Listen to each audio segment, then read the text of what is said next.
Many of us around the world are trying to reduce our carbon footprints. For example, cutting down on air miles or not using our cars so much. But what about the food we eat? Did you know that a fifth of the UK's consumption footprint comes from our food? Carbon emissions begin on the farm, with the use of tractors, fertilisers, heated greenhouses, etc., and then continue along the supply chain, for example, our food processing, transport, refrigeration, packaging, and finally food waste.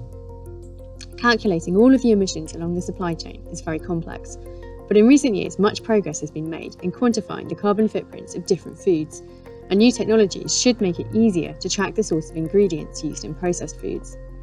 It wouldn't be unrealistic for governments to start setting goals to label foods with a carbon footprint traffic light, much like the system we have now for foods high in fat or sugar. This would really help consumers to make the right environmental choices. In the meantime, good ways to reduce your impact are by buying seasonal products and cutting down on meat and dairy consumption.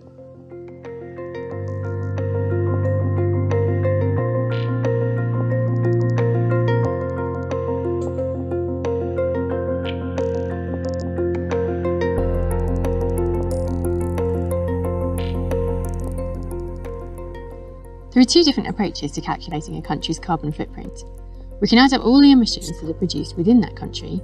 This is called production-based accounting. Or we could add up all the emissions associated with the goods and services consumed within that country. This is called consumption-based accounting.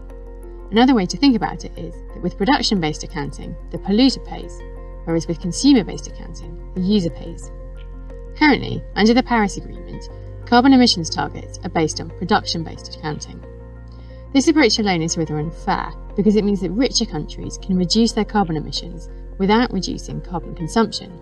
For example, although the UK has been deindustrialising within its own national borders, it's increased the amount of food that it imports from overseas, leading to the offshoring of emissions.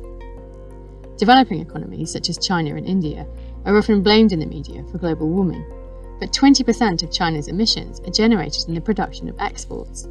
Is it fair to attribute these emissions to China when they're being produced for the demand of other countries?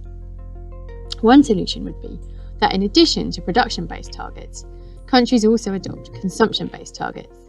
In the past, it's been argued that consumption footprints are too difficult to calculate, but recent developments in trade models mean it's now perfectly possible.